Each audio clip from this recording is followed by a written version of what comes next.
Ashama akkam jirtu dhaggeeffattoota qophii kiyyaa bakka jirtanitti hunda keessanuu nageenya rabbii si wajjin haa jiraatu jecha egaa ammas akkuma baratamee qabxii tokko qabadhee dhiyaatee jira. Qabxiin kiyyaa kanarraa waa'ee walgahii ardha qeerroon Oromoodhaa keessattuu qeerroon kutaa Harargee bahaa Harargee lixaa walgahii ardha isaan godhatan murtii isaan dabarfatan mariin isaanii maal fakkaata walgahiin kun maaliif barbaachise waan jedhu of keessaa qaba. Egaa gatuma qophii keessatti akkana wajjin tokko abdiin qaba. Akkuma mata duree irratti tuquudhaaf yaade walgahiin irraa akkuma hundi keessanuu miidiyaa hawaasaa irraa argitanitti qeerroon Oromoo keessattuu qeerroon baha Oromiyaa kutaa Harargee lamaanii jechuudha bahaa lixatti walgahii godhatanii jiranii. Walgahiin kunis galma Calanqoo magaalaa Harreetti taa'ame. Walgahii kanarratti yaadota garaagaraatu ka'ee sababni walgahiin kun barbaachiseef hubattee rakkoo naannoo kanatti uumamaa tureen keessattuu rakkoo bulchiinsa naannoo kanaatiin irraa kan ka'e rakkoo naannoo kanatti uumamee qabatee uummanni keenya kan naannoo kana jiru gaafii adda addaa dhiyeeffachaa ture. Gaafiin sun dhaggeeffatamaa yookaan fudhataman arganne yeroo dheeraaf lafarraa harkifachaa ture.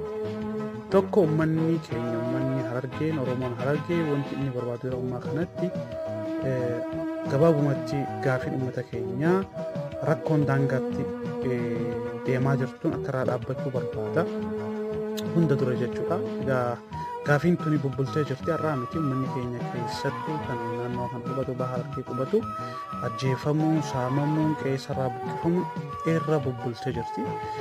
Rakkoo kanaafis bulchiinsi yookaan ammoo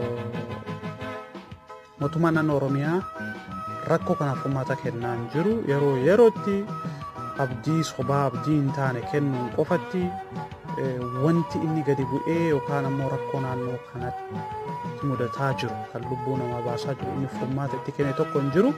Haa ta'uuti malee qeerroon Oromoodha. Qeerroon afaan qalloo, qeerroon ituu fi qeerroon humbannaa irra murtii kun nu ilaallata yookaan ammoo rakkoon kun gartee rakkoo uummata keenya irratti deemu waan ta'eef daangaan kun ammoo daangaa keenya waan ta'eef kanaafuu furmaanni nu akka jira jechuudhaan waamicha godhanii har'aa walgahii ta'anii jiru. Walgahiin kunis dhugatti walgahii nama abdachiisu.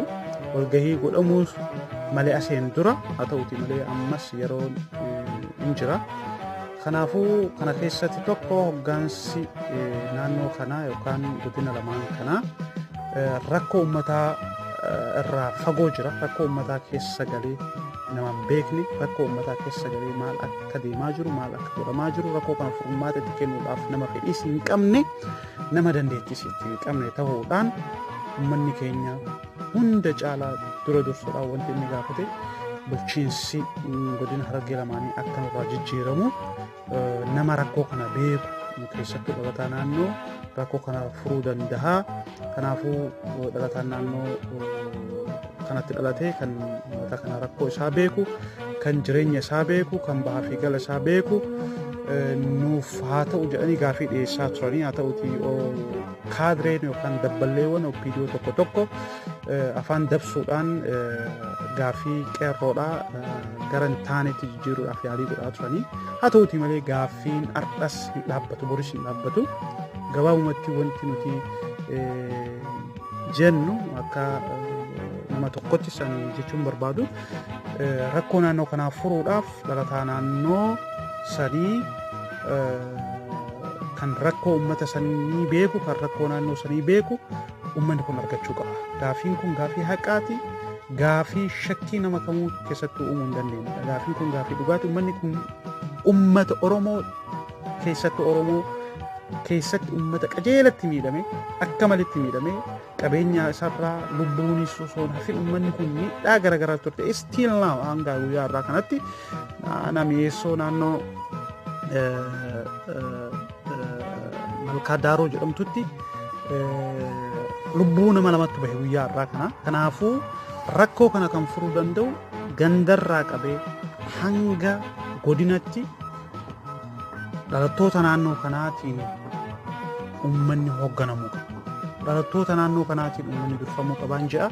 Kanaafuu qeerroon gaafii keessan cimsaa itti fufaa bifa kanaan isin boodaan jirra sagaleen keessan haa dhagahamu jaalatanii osoo hin ta'in keessattuu hoggantoonni OPDO kan dhimma kan akka dhimma xiqqaatti ilaaltan itti milkooytan asii achi naannoon kun naannoo qabsoo Oromootiifis tahee rakkoo uummata Oromoo mudachaa turte kamiifuu gaachana ta'ee uummata Oromoo irraa mataa ol qabachiise waan ta'eef kanaafuu rakkoon uummata Harargee rakkoo keenya rakkoon kun karaa kamiinuu furamuu qabaa dhaamsa keenya jabaadhaa horaa bulaa akkanumatti itti fufaa Oromoo hundi isin wajjin jira keessaa fi alaan wal waama gaafii keessan cimsaa itti fufan jedha galatooma.